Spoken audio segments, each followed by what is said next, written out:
un fuerte aplauso al Señor ahora sí. Tome su asiento. Si usted quiere pasar más adelante, bienvenidos a los que nos están visitando por primera vez, aquellos que nos acompañan por las redes sociales. Si se alejan un poquito de la silla para atrás, van a golpear lo menos el cable y van a fallar menos las pantallas. Ahí. Hoy vamos a hablar de un tema importante, diga decreto.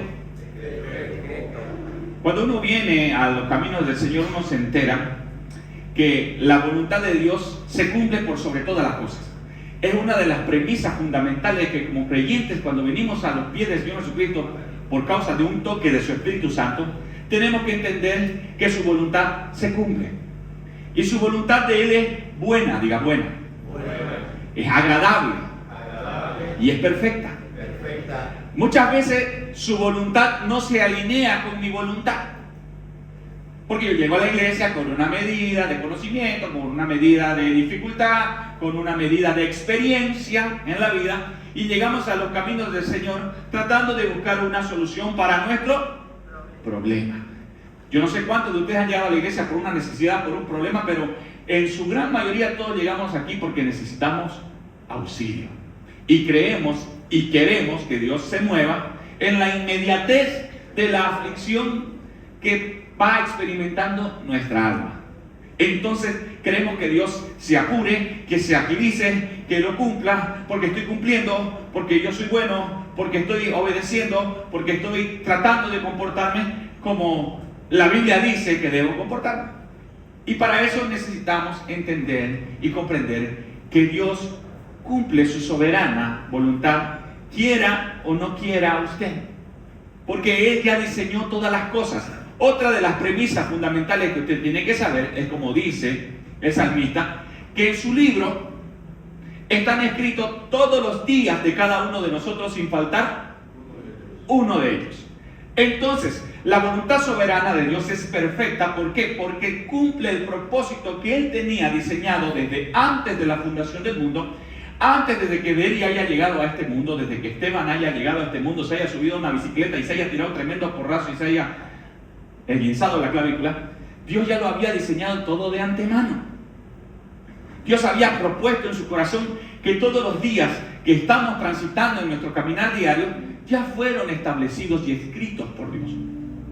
Entonces, pastor, usted me está diciendo que todo lo que pasa es voluntad de Dios. Sí. ¿Y lo que hace el diablo, pastor? Porque el diablo no se mueve de manera natural. Él obedece. Usted dice, pastor, no lo creo. Job capítulo 1 y capítulo 2. Es una de las muestras. Satanás no fue creado en igual condición que el Señor Jesucristo. Porque a veces escuchamos el mensaje que los dos cantaban a dúo en la mañana y el otro en la noche, y Lucero en la mañana y el Lucifer. El diablo es un ángel que se rebeló contra Dios. Es una criatura, una creación de Dios. Cristo es la luz del mundo, es el principio de todo, es el origen de todo lo que vemos ahora. Fue creado por medio de Él, que Él es la luz y la palabra, el verbo. Entonces, no hay semejanza siquiera en potencial y en poder. El problema es que la iglesia sigue debatiendo con el diablo y buscando una guerra espiritual con el diablo porque cree que el diablo es poderoso y grande. Pero déjeme decirle que en la cruz del Calvario el enemigo fue derrotado. Y la palabra dice que lo puso ahora ese enemigo por estrado de nuestros pies. Entonces, como iglesia tenemos que avanzar y salir de la medida del conocimiento religioso, culto litúrgico que hemos venido recibiendo como taras cada vez en una lucha encarnizada con el diablo. Y lo que tenemos que hacer es luchar con nosotros mismos, con nuestra propia carne. Porque somos nosotros los que tenemos que dar a conocer a Cristo. Usted mira cómo es eso, pastor. Desde Génesis, Dios se dio a conocer por medio de una revelación. Vamos a transitar. ¿Quiénes fueron los primeros hombres en la tierra? Adán y Eva, ¿verdad? A Adán, ¿cómo se le presentó Dios para darse a conocer? Como el árbol de la vida, ¿verdad? Plantó un huerto, dice, y en el medio del huerto plantó él 2 árboles. Fue Dios el que plantó los 2 árboles. El árbol del conocimiento del bien y del mal, y plantó también el árbol de la... Luego de que esos hombres se conocieron, tuvieron relaciones íntimas, tuvieron hijos. Y sus hijos se llamaban, ayúdenme fuerte, Caín y Abel. ¿Cómo se le reveló Dios a Abel? Como un cordero, diga cordero. Porque él fue lo que presentó un cordero. Por eso fue que la ofrenda de Abel fue agradable a los ojos de Dios, porque entendió la visión que Dios le había dado del cordero que venía a inmolarse muchos años después, para dar a conocer la realidad y la materialización de la sustancia viva de lo que representa la eternidad de Dios depositada en un hombre, aquel hombre Jesús de Nazaret, que cuando murió y resucitó se reveló a nosotros como Jesús el Cristo. Pero sigamos navegando un poquito la historia. Luego de Caín y Abel viene una generación levantada por un hombre que se llamaba Noé. ¿Y cómo se le reveló Dios a Noé? Diga, en un arca. El arca de la salvación. Hay coritos que cantamos, ¿verdad? El boleto, sacar, que Jesús nos quiere dar, hace el tren de la salvación, pero por ahí va más o menos. El arca. Y el arca fue la salvación no solo para él, sino para su familia. Y luego de Noé, ¿quién viene? Abraham. ¿Y cómo se le revela a Dios a Abraham? Como un hijo. Diga, hijo. Está siguiéndome. Abraham no podía tener hijos, no podía tener descendencia, entonces se revela como hijo y le dice: yo te voy a dar una nación y de tus lomos vendrá una nación tan grande que nadie la podrá contar. Y entonces hay una personificación de la sombra y figura de lo que padecería Cristo más adelante. ¿Con quién? Con Isaac, hijo de Abraham, que fue llevado por su padre a la piedra, allá donde se levantó luego el templo, para sacrificarlo a su hijo. Pero cuando estaba a punto de enterrar el puñal, una voz del cielo le dijo: Abraham, detente, ahora conozco que me temes. Y si usted sigue la historia, Dios se sigue dando a conocer. Luego de que pasó con Isaac, se reveló por medio de ¿quién? De sus hijos, pero con una revelación que no la estábamos entendiendo. Lo que los ojos ven, lo que normalmente era tradición, lo que era primero, lo que tenía que recibir la bendición por ser primero, ahora no recibe la bendición, sino que los segundos reciben la bendición del primero. Si usted no ha leído la historia, dice que esos niños nacieron primero Jacob y luego nació Esaú. Y había una guerra en su vientre, dice, ¿verdad? Perdido el tobillo nació. Y luego de que viene Isaac, y luego que viene Jacob. ¿Y cómo se le revela a Jacob? Con gobierno, diga gobierno. ¿Verdad? Porque a través de Jacob vino José, su hijo, y su hijo tuvo gobierno.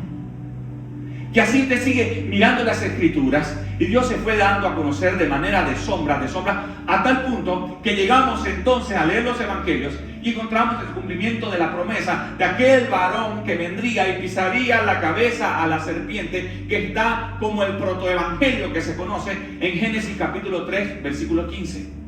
¿Qué dice Génesis capítulo 3, versículo 15? Es lo que Dios le dice a la mujer: de tu descendencia vendrá. ¿Qué dice? ¿Alguien no tiene Génesis 3:15? Acompáñame. Hemos venido aquí a una escuela dominical. Lo que yo quiero es que usted vaya entendiendo, porque quiero que avancemos en el nivel de conocimiento y de edificación. Como Pablo decía, como peritos arquitectos, como personas que están conscientes. Si dos personas vienen a la iglesia y solo escuchan lo que el pastor dice, quiere decir que las dos personas no están pensando. Necesito que usted razone y que usted empiece a preguntar si lo que el pastor está diciendo es correcto o no, yendo a la palabra. ¿Qué dice Génesis capítulo 3, versículo 15, hermana Debbie? Pondré enemistad entre ti y la mujer, entre tu simiente y la simiente suya. Esta te herirá en la cabeza y tú le herirás en el cabeza. Y pondré enemistad. Desde ahí se cumple el propósito. Por eso es que Satanás no está preocupado en hacerte perder tu salvación. Satanás no viene a buscar hacerte, lo que viene es a detener el propósito del cumplimiento de Dios en tu vida. Porque la salvación no nos pertenece, nos la dio Dios. Dios nos la regaló, Él la estableció, y el enemigo no puede arrebatarle el decreto divino que Dios estableció. Pero lo que viene a hacer Satanás es el adversario, a detener. Por eso dice en Tesalonicenses que al presente hay quien detiene el avance.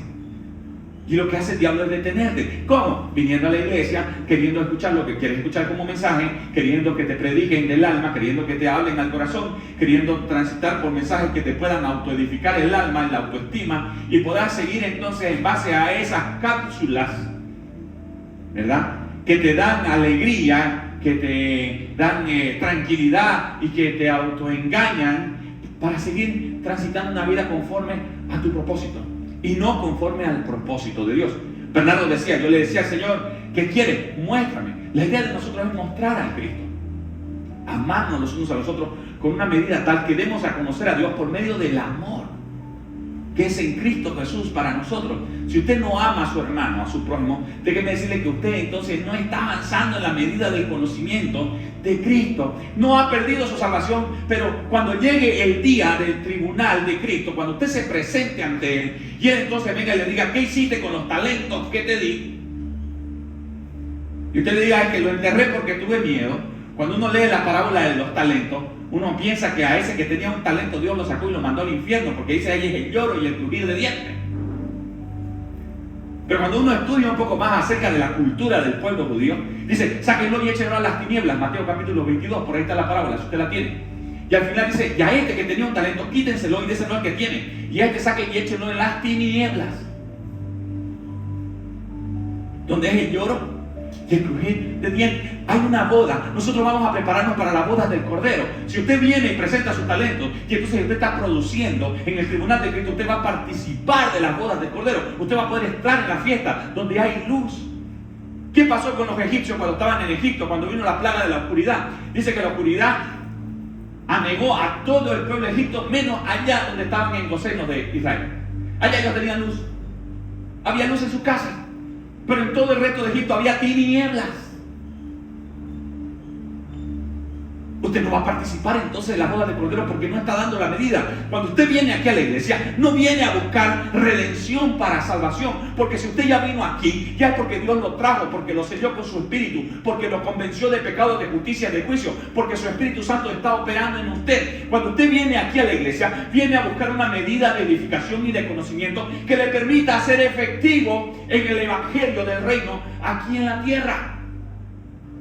Cuando usted viene aquí y cree que recibe la salvación como un pase de a bordo para irse al cielo, usted está equivocado, porque el evangelio no es que nos vamos para el cielo. Vamos a ir a recibirlo en las nubes, dice Tesalonicenses, y luego Él vendrá desde las nubes con nosotros a reinar en la tierra. Pero el pastor va a ver la boda del Cordero 1000 años, pero es la tierra.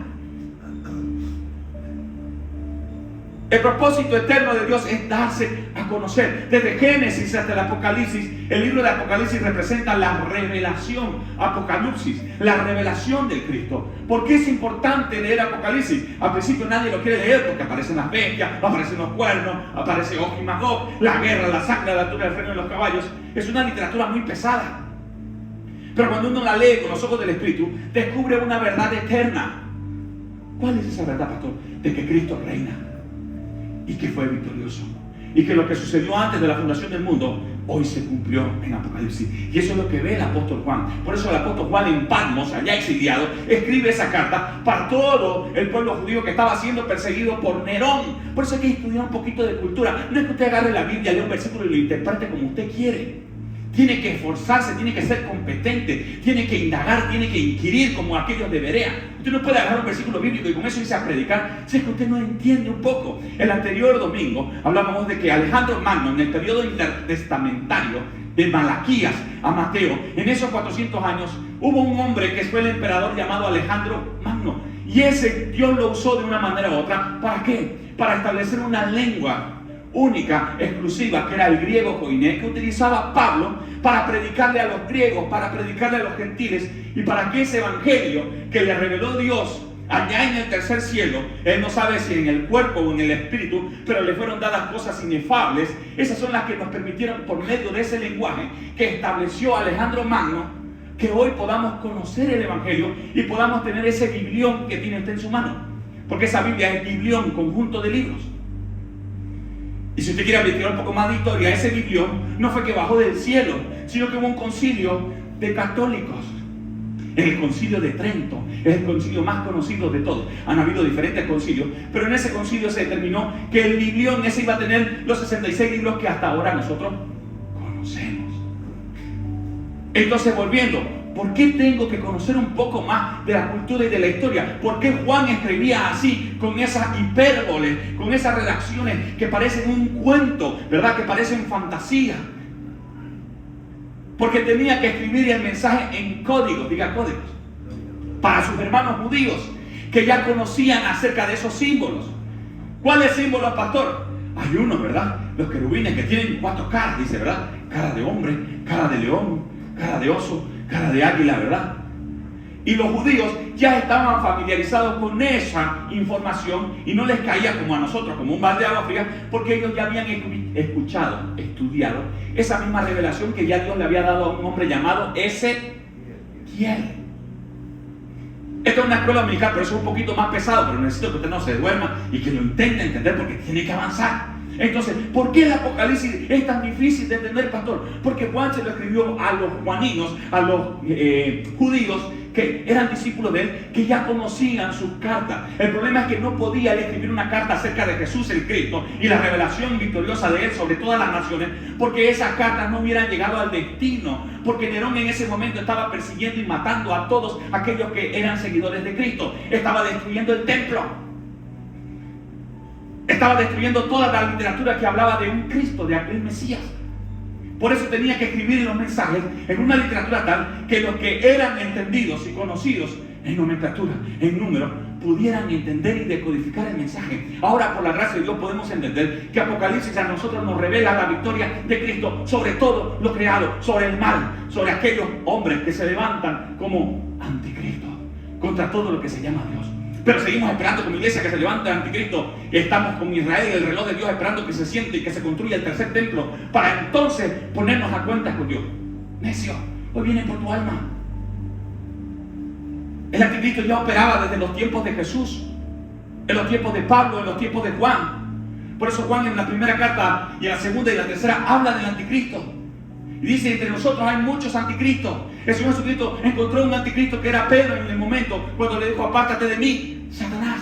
¿Por qué? Porque anticristo, porque Satanás es adversario, es aquel que se opone al avance del evangelio y del cumplimiento del reino. ¿Y cuál es el avance y el cumplimiento del reino, pastor? Es muy complicado. No, déjeme decirle, es sencillo. Es amar a tu prójimo como a ti mismo y amar a Dios por sobre todas las cosas.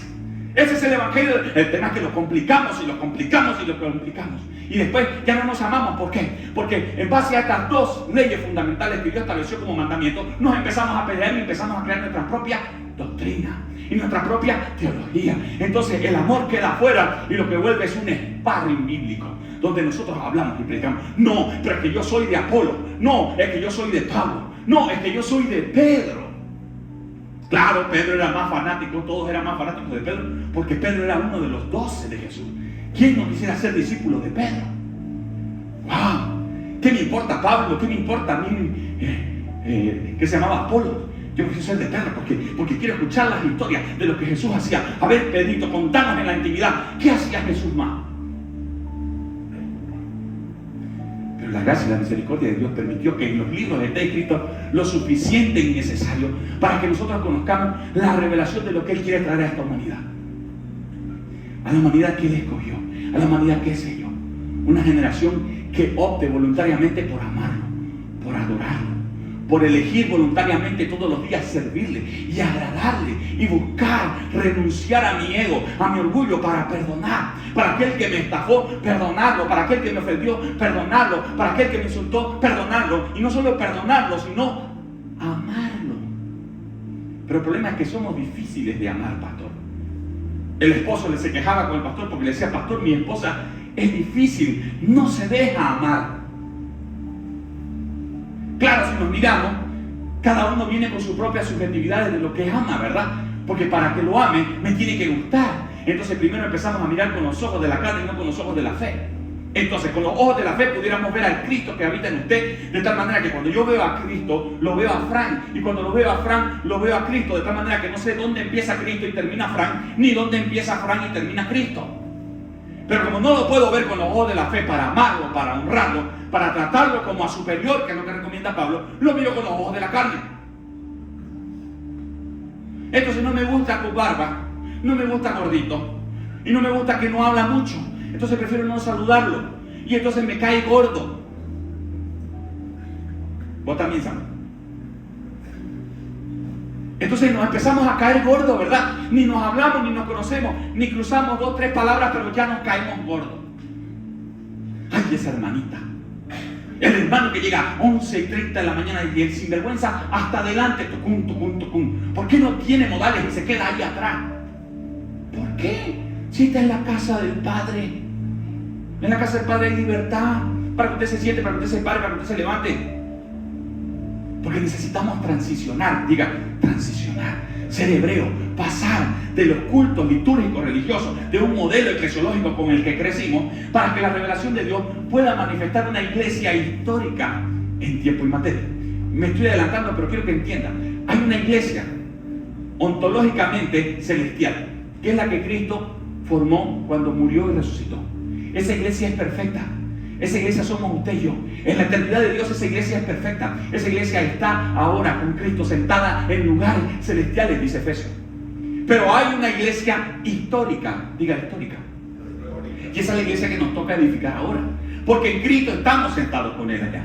Pero históricamente necesitamos desarrollar una tarea aquí de dar a conocer a Cristo. ¿Cómo se le reveló Cristo a usted ahora? ¿En una barca? No, pero que tenemos que... La iglesia se va a llamar el Arca de Noé. Y defiende tu nombre, y lo defiende con vehemencia, porque el Arca de Noé, porque no era un hombre de fe, porque está en Hebreos 11, pero termina Hebreos 11 diciendo: ninguno de estos, por más que alcanzaron este renombre entre los hombres, participa de lo que nosotros ahora participamos, que es tener a Cristo en nuestras vidas. Ellos lo tenían afuera, lo tenían como sombra, lo tenían como revelación. O sea, Noé tenía que conformarse con un Cristo en forma de barca, y usted lo tiene a Cristo espléndidamente espiritual, completo para su vida.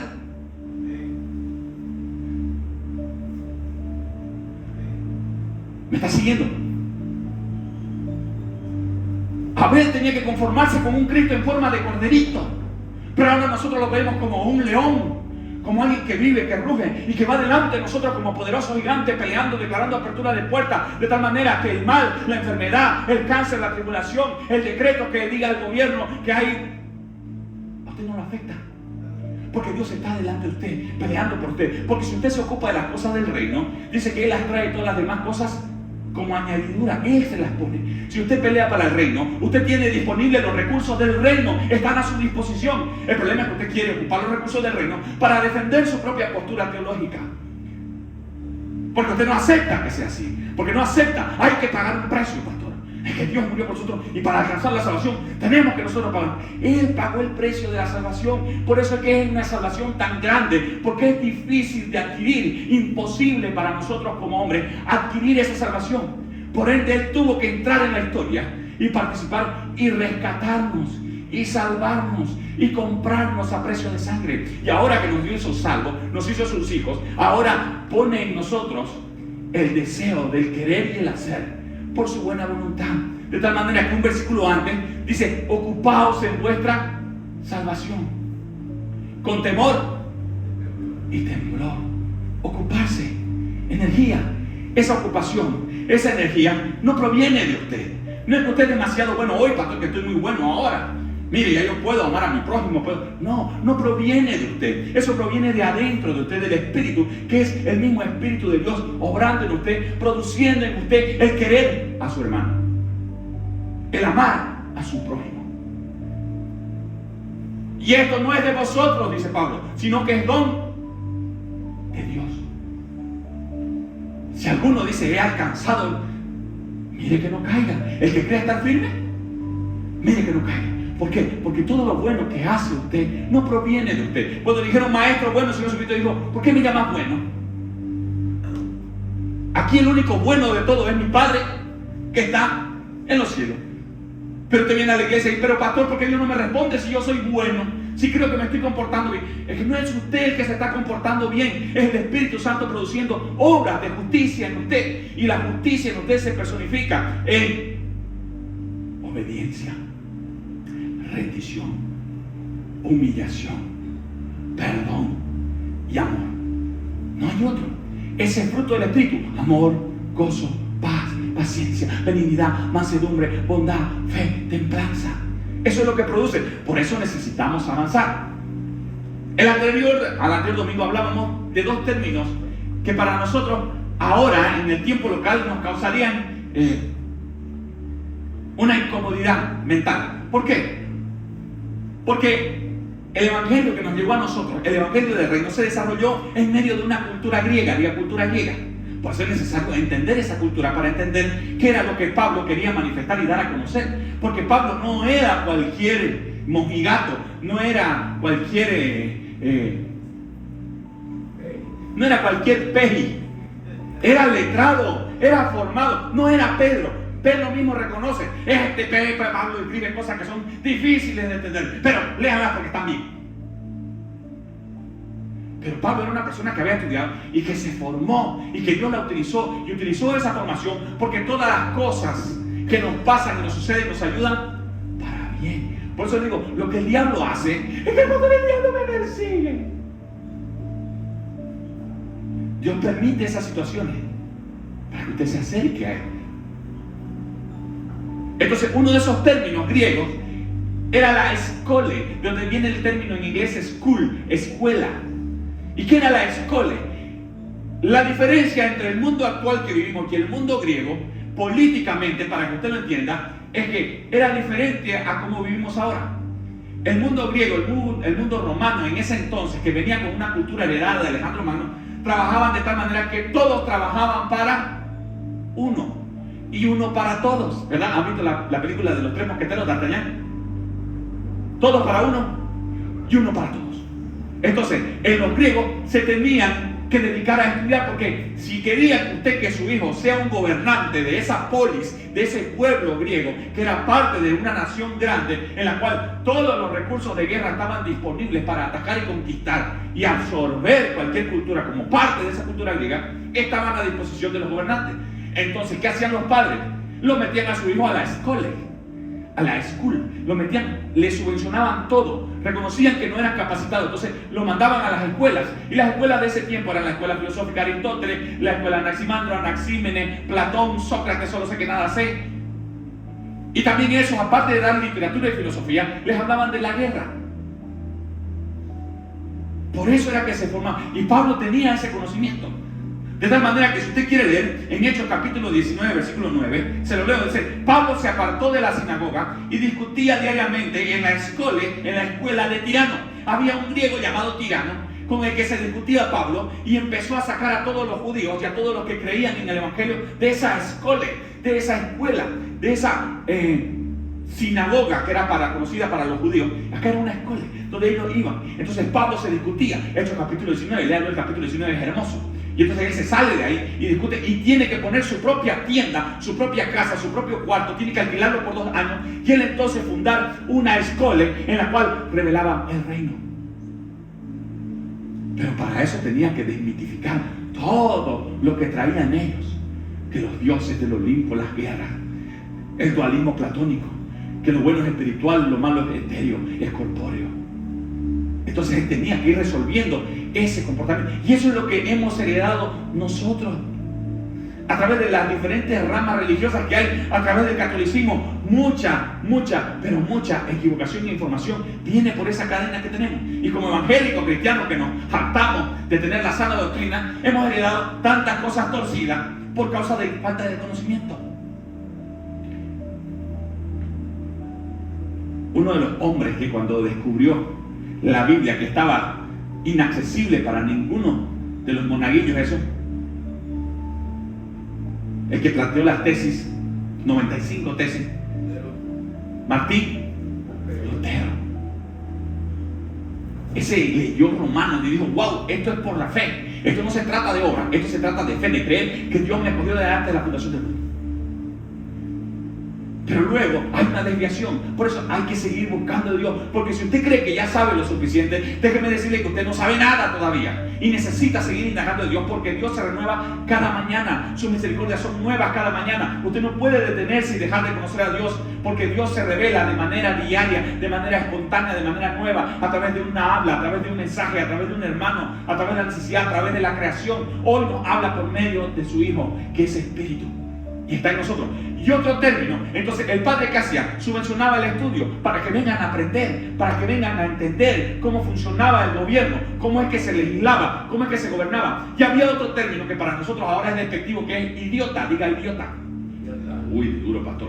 Ese término idiotes, de idiota, se decía no a la persona ahora que se la conoce por por lero, candelero, como cantaba Percy, sino porque era una persona que en vez de ocuparse en las necesidades de la polis, en participar en las necesidades de la comunidad, en participar de la asamblea general para poder conocer cómo salir adelante como nación completa griega, ellos se dedicaban a sus propios mercadeos, a su propia subsistencia.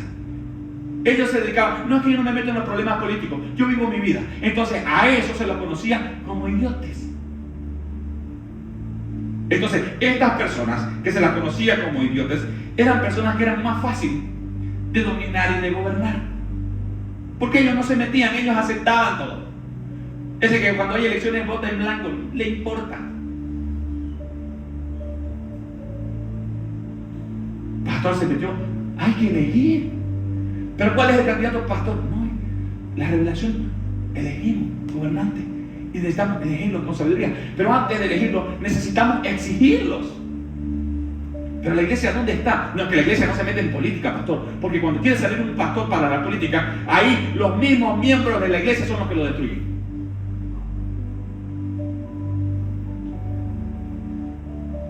¿Por qué? Porque preferimos vivir en el misticismo. Preferimos vivir en lo que la iglesia es, en los cultos, en la sanidad, en los milagros, y no en la transformación de nuestra nación. El Señor Jesucristo habló y dijo, vayan por todo el mundo. No dijo vayan y creen iglesias, denominaciones, sinagogas, sino que vayan por todo el mundo y prediquen este evangelio del reino. Hablen de lo que han visto y oído. Y el Señor Jesucristo les mostró a quienes vino. ¿Vino a quiénes? A los necesitados, a los presos, a los enfermos, a los que necesitaban una visitación. A eso vino a traerles el reino. Por eso necesitamos salir del concepto. Santiago capítulo 1, versículo 8. ¿Quién lo tiene por ahí? Deme una mano ahí. Santiago capítulo 1, versículo 8. Dice que el hombre de doble ánimo es inconstante en todos sus caminos. Eso es verdad. El hombre de doble ánimo, cuando habla de doble ánimo, habla de doble alma. Ese que se levanta y viene a la iglesia un domingo, escucha un mensaje que quería oír y se sale.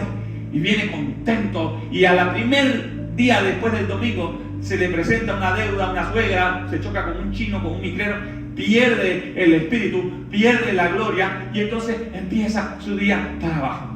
Y empieza el martes para abajo, el miércoles para abajo, el jueves para abajo, viernes, fin de mes, tiene que pagar el alquiler, no hay para el alquiler, entonces se pone destruido. Y es inconstante, con esa persona no se puede contar. Me encantaba el testimonio de Bernardo porque viene al punto.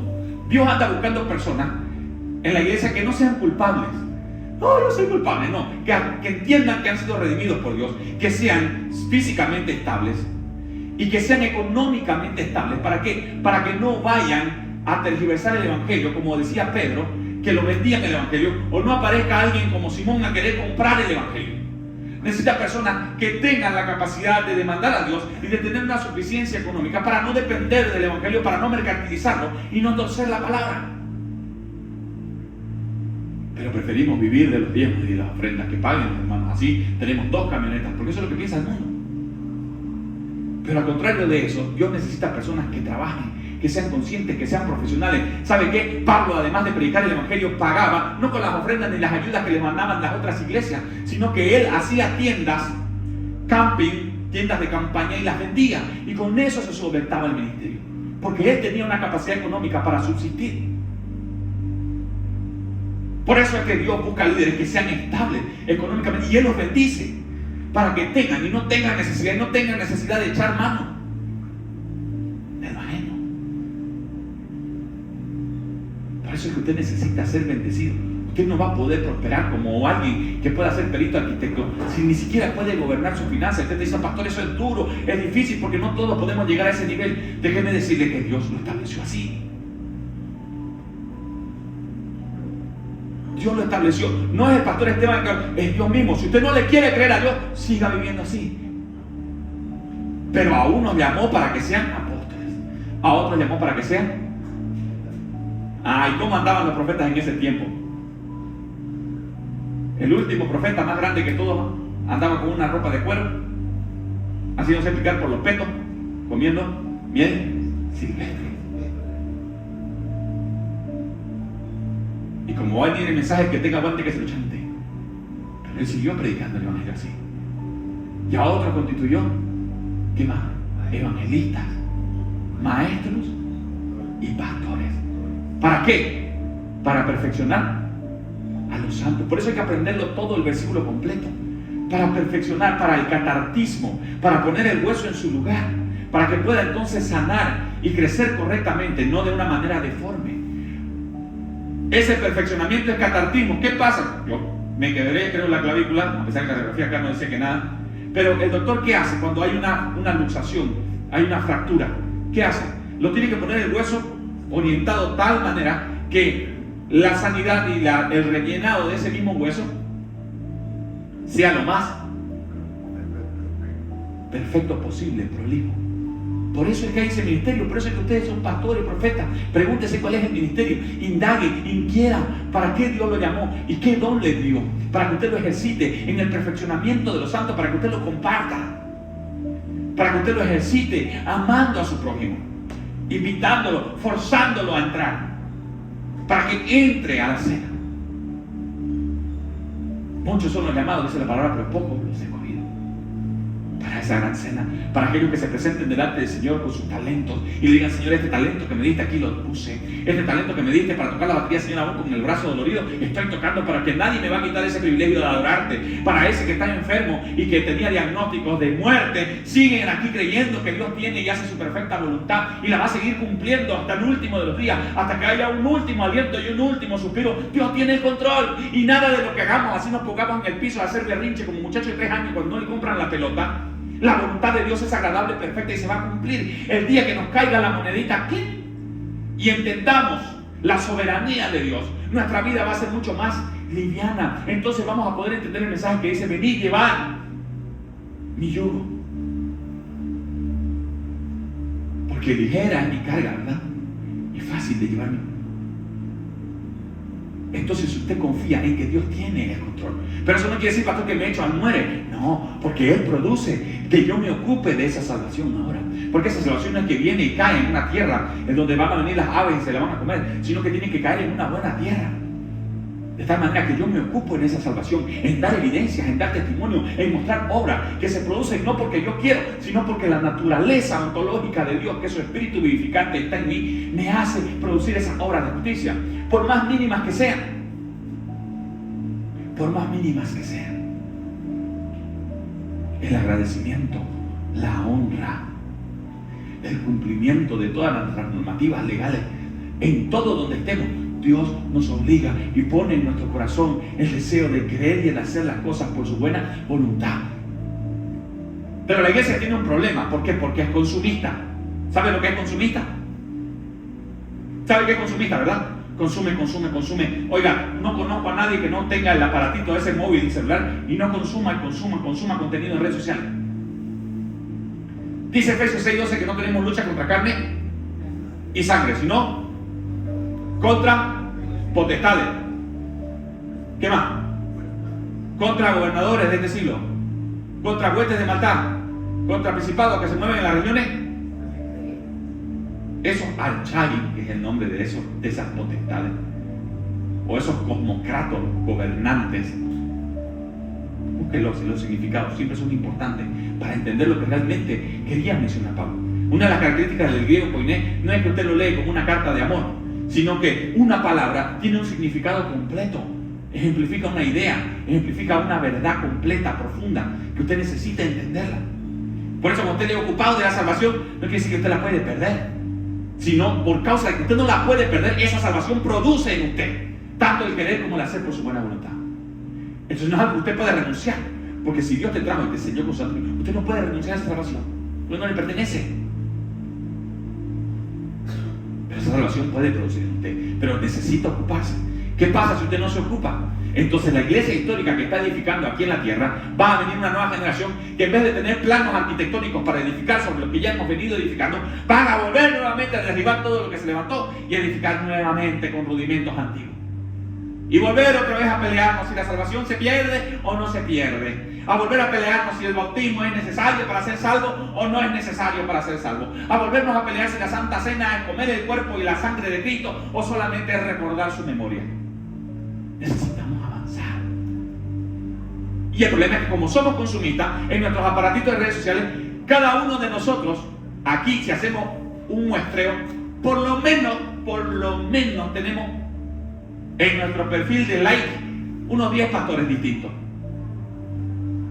¿Verdad? Unos escuchamos Dante Heaven, en lo personal, Juan Ballestretti, Basilio Patiño, Meriton Rosales, el otro Rosales Jr. ¿Verdad? Amigos todos, por si acaso. Los otros no me conocen, pero yo creo que son mis amigos también. Ahí está. Marco Núñez de Largo, todas las iglesias que ustedes quieran.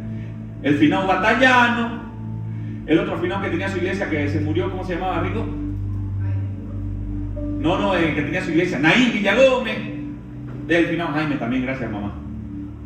Todos lo seguimos a esos pastores. Entonces, ¿cuál es el problema? ¿Están mal ellos y yo estoy bien? No, todos estamos bien. Pero el problema es que como somos consumistas, consumimos solo pedacitos de clip y vamos dándole seguir al que me gusta, al que me predica lo que a mí me gusta. Hoy el Señor dice que trae prosperidad para tu casa, para tu familia, aperturas económicas. Hoy las puertas del cielo se abren. Hoy ese pastor me gusta. Hoy el Señor hace volver a tu ser amado. 7 lecturas poderosas. Like a ese, usted le gusta a ese, ¿no? Claro. No, que el diezmo y las ofrendas son del antiguo pacto y ahora Dios no quiere diezmo y ofrendas. El que te pide diezmo y ofrenda te roba. Doble like. Ese me gusta.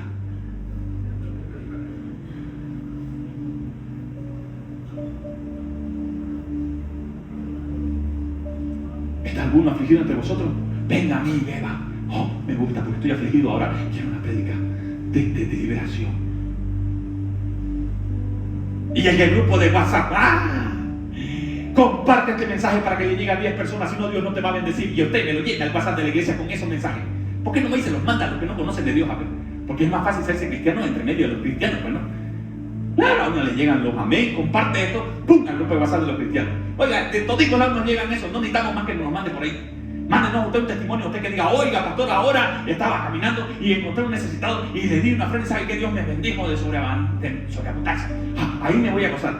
Pero cadenas de oración, mándeselas allá donde no conocen a Cristo, allá donde necesitan mandar esos mensajes, no aquí a la iglesia de Cristo.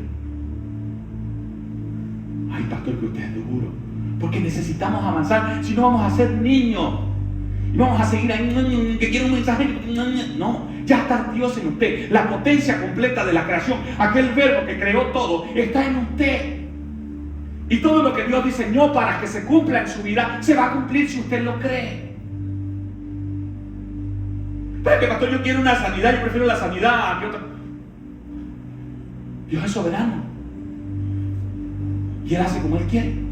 Yo quiero una sanidad, pero Él hace como Él quiere y no por eso voy a rendirme, no por eso voy a llamar, pastor, predique usted porque me duele el hombro. No, aquí dolorido estoy parado porque tengo que preparar, porque hay una vocación, porque hay un llamamiento, porque hay un compromiso, porque hay un voluntarismo ahora personal para con Cristo, no porque yo soy bueno, sino porque Él no me deja volverme atrás. Y eso opera para usted también.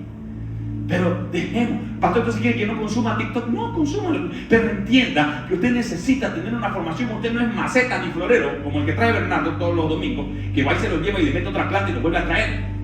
Usted no es maceta para que vaya de iglesia en iglesia. Usted necesita estar en un lugar, de tal manera que donde Dios lo puso, así el pastor sea el pastor Esteban o el pastor Juan, ahí Dios quiere que usted edifique, y ahí si lo puso, ahí usted debe crecer. Y esto no se resuelve con hacer seminarios, vengan los jóvenes para aprender a ser padres, no. Se trata con una medida de Cristo. ¿Sabe cómo se soluciona todo? Cuando yo veo a Cristo en tu vida, William. Cuando yo empiezo a ver a Cristo en tu vida, entonces yo te empiezo a tratar como superior. Y entonces como Cristo está en tu vida, yo te puedo amar. Me es más fácil amarte. Porque no veo al hombre, no veo al vaso, veo el contenido. Y entonces te honro. Y entonces, como sé que Dios está ahí, trato de darte lo que tengo para honrarte y para bendecirte. Y entonces cuando vos ves a mí o ves a cualquiera y ves a Cristo, haces lo mismo. Entonces no hay campo para que se levante ninguna raíz de amargura, como dice Pablo. El problema es que como no nos vemos como a superiores, porque yo qué voy a aceptar que Canelo sea superior que yo en la carne, pero en el espíritu yo sé que hay un hombre ahí de Dios formado con una experiencia de Dios que necesito aprender, porque Dios no se va a bajar otra vez como paloma sobre mí para iluminarme, ni me va a llevar como a Pablo al tercer cielo, porque todo ya lo dejó establecido. Ahora lo que necesitamos es inspiración, ya no es una revelación nueva, no es que Dios me reveló otra cosa, ya está escrito. Necesitamos inspiración, como el globo, inflarlo de tal manera que las escrituras se hagan visibles para nosotros y podamos entender lo que Dios ya trabajó en tu vida, en la tuya y en la tuya, que necesitamos conocer nosotros para ser edificados, para pasar la prueba y entender cómo fue.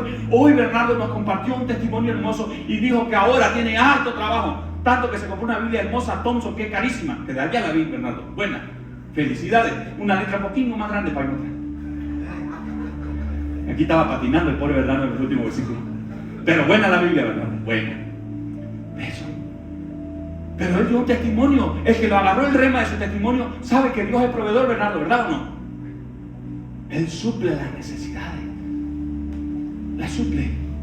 Cualquier necesidad que usted tenga, económica, financiera, en el amor, todo Dios lo provee. Dios lo proveyó, ya lo estableció. Dice que todas las promesas en Cristo ahora para nosotros todas son sí y amén. ¿Cuáles promesas? ¿Las que mi corazón carnal quiere? No, las que Dios deposita en mi corazón.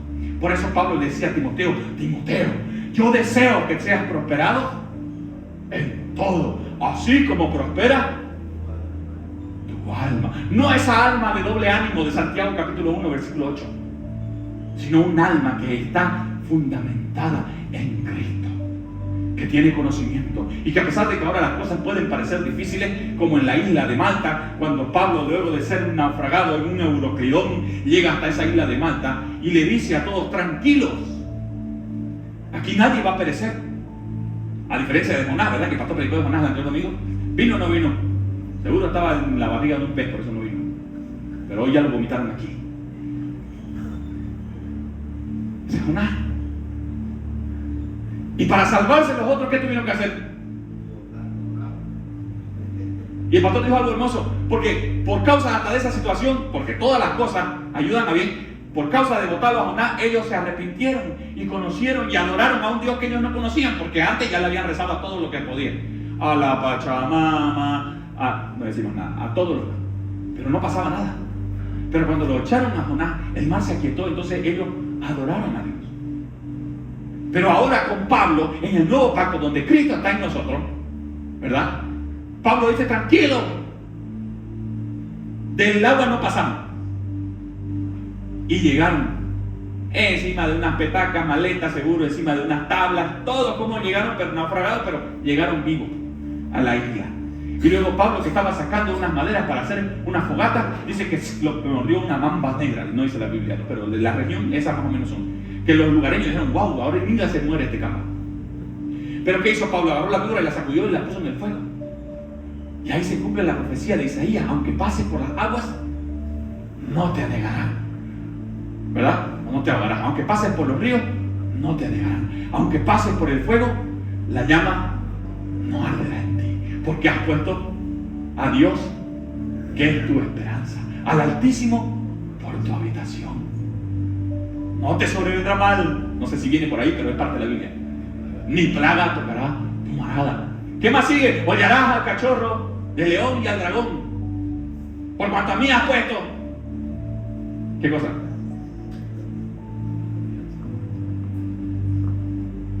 Lo llenarás de larga vida y le mostrarás tu salvación.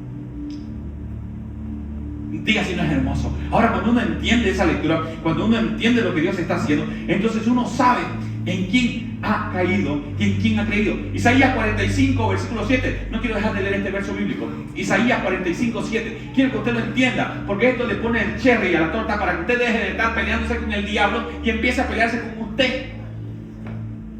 Deje de echar fuera al diablo y eche fuera al viejo hombre que está en usted.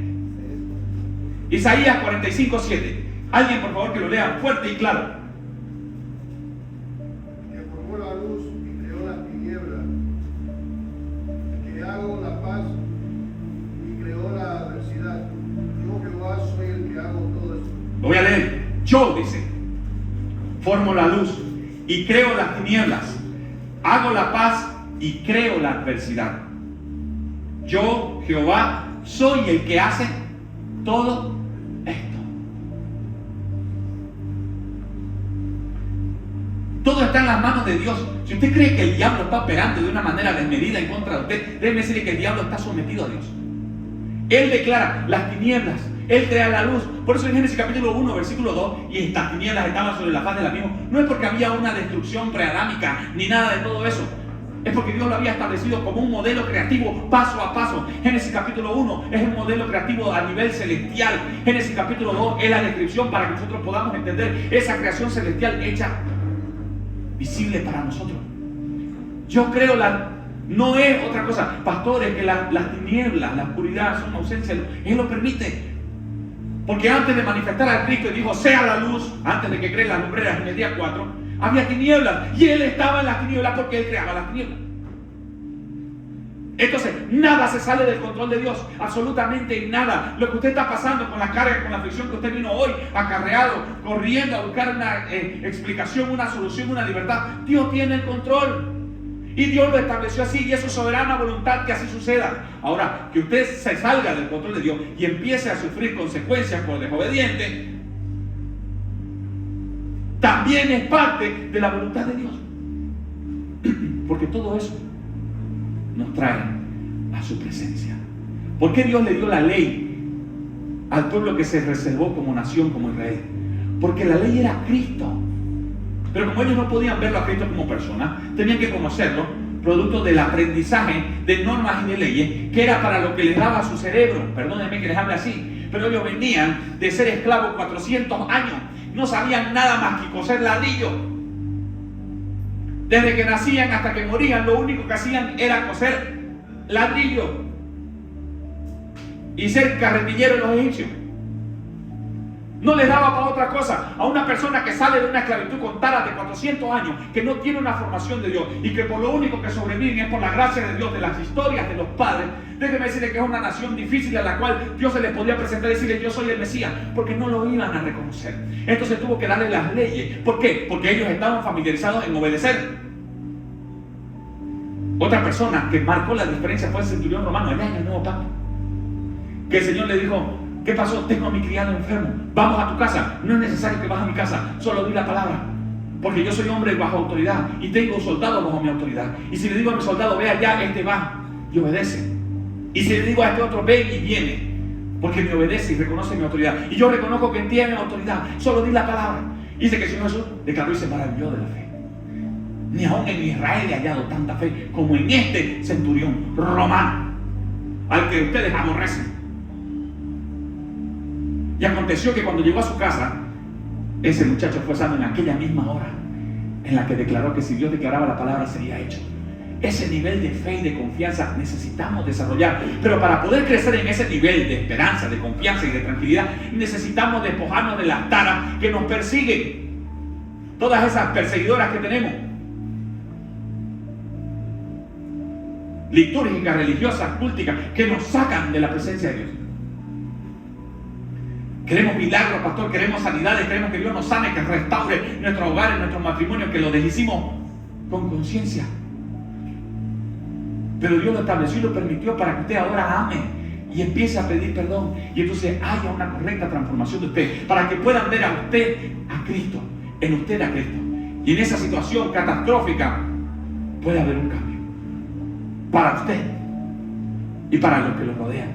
Y producto de ese testimonio, como carta abierta, entonces su testimonio alcanzará a aquellos que fueron afectados en algún momento por usted. Pero gracias sea a Dios que no necesitamos del perdón de los demás, sino el único perdón que nos importa es el de Dios. Y cuando vivimos liberados de eso, empezamos a vivir quieta y reposadamente. Póngase de pie. Podemos seguir hablando sobre esto, pero tampoco es mi interés cansarlo. Además ya me duele un poco el hombro. Pero trato de traer una palabra para que usted crezca, para que no se enfoque solo en el milagro, en el semellón. Hay 3 palabras que encontramos en la Biblia para milagro. Una es dunamis, poder. Dice que la mujer que estaba con flujo de sangre tocó el borde de su manto y él dijo, ¿quién me ha tocado? Y entonces los apóstoles le dijeron, maestro, aquí la multitud te aprieta y a vos te da por preguntar quién te tocó. No, es que alguien me tocó, porque yo reconozco que dunamis, que poder salió de mí. Poder para milagros, para sanar.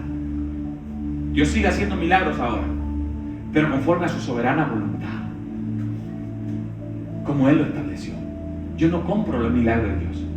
No es que yo le tuerzo el brazo de Dios. Dios dejó establecido todo. Y me dijo, bástate en mi gracia. Cuando entiendo esto, entonces soy obediente. Y por allá, por misericordia de Dios, le da por sanarme que me sane. Pero mientras tengo que estar así enfermo con esto, con el destrillo, con la enfermedad, con el diagnóstico, me tengo que bastar en su gracia porque es suficiente y necesario para que alcance su salvación. Con eso. Otra palabra para eso era teras, que eran prodigios y asombros. Dice que el Señor Jesús pasó por ahí haciendo señales y prodigios. No cambiaban las cosas, solo hacían que la gente conozca de que era algo sobrenatural. Aquel joven ciego, Juan capítulo 9, que Dios lo sanó escupiendo el barro en sus ojos, dice que le dijo, vete y no le digas a nadie lo que pasó. Pero se fueron y le preguntaron, ¿qué pasó? Un hombre que escupió en la tierra me puso barro. ¿Y vos qué decís de este? ¿Qué es por varón profeta? No sé si será profeta o no, pero solo sé que yo era ciego y ahora veo. Señales, prodigios, teras, que causaban asombro, pero no causaban una transformación. En los fariseos no causó una transformación, causó un asombro que fue tergiversado para buscar y matarlo al Señor Jesucristo. Ese milagro no hubo transformación en los que lo veían, ni en los propios padres del muchacho. Porque cuando lo llamaron a los padres del muchacho y le dijeron, ¿este es su hijo? Sí, ese es nuestro hijo, dijo Canelo, ¿no? Este es el estevita. ¿Y era ciego? Sí, era ciego de nacimiento. ¿Y cómo ve ahora? No sé, edad tiene, pregúntenle a él, yo no me meto. Ni siquiera sus propios padres fueron alcanzados. Pero hay un milagro que se define como semellón, como una señal gubernamental, que Dios establece y la hace para marcar un hito de revelación, donde el kainos de Dios, el tiempo perfecto, se mete en el cronos de Dios, en el cronos histórico del hombre, y causa una transformación. Una de esas señales fue cuando el Señor Jesucristo convirtió el pan, ¿verdad? Y les dio de comer y multiplicó el pan. Juan capítulo 6. Ahí Dios tiene un mensaje que les da con palo a todos. Tanto así que el pastor Esteban es suavecito al lado de ese mensaje. Y ahora le dijo, ustedes me buscan a mí porque les di pan, no vienen por las señales. Porque lo que yo trataba de darles con estas señales es que yo soy el pan de vida.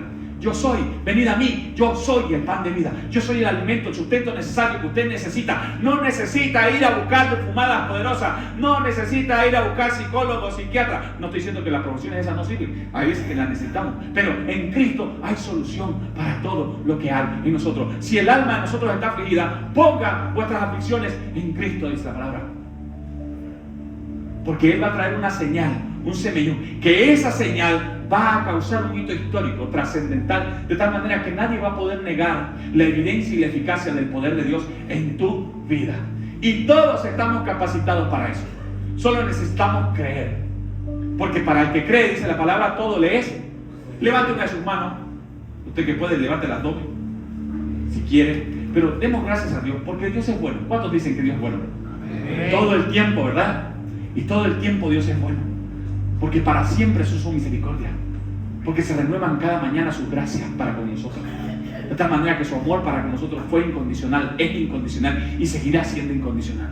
El sello que nos puso fue su espíritu. Son las arras del pacto, del testimonio, que nos garantizan que hemos sido salvos. Ahora nuestro problema no es con la salvación. Nuestro problema es con la manifestación de Dios aquí en la tierra. Y eso es lo que debemos hacer. Gracias, Señor, por tu amor, por tu misericordia, porque tú eres bueno, porque para siempre son tu misericordia. Gracias porque nos amas, Señor. Gracias por la prueba, por la tribulación, por la aflicción, Señor. Aún gracias por la necesidad, por la enfermedad, por las situaciones que estamos atravesando, porque sabemos que tu perfecta, poderosa voluntad, tú estás trabajando en cada uno de nosotros. Hoy, Señor, aceptamos gozosamente, Señor, ese trabajo, esa obra que haces en cada uno de nosotros, para que empieces a moverte, para que empieces a transicionar mi vida, para que empieces a usarme, para que pueda predicar este evangelio del reino con amor, Señor, al prójimo, al necesitado, para que pueda a las cárceles, Señor, a liberar a los cautivos que están presos en vicios, en enfermedades, Señor, para aquellos que están presos, Señor, de enojo, de celos, de contienda, de falta de perdón, para declararle apertura de cárceles, Señor, para aquellos que están pasando por necesidad y por aflicción, que puedas proveerme, Señor, económicamente, para demostrar que tú los amas también, que tienes cuidado y control, para que podamos, Señor, hacer en el cielo tesoros y no solo aquí en la tierra. Te agradecemos y te bendecimos en el bendito nombre de tu Hijo amado Jesús, y la iglesia dice amén.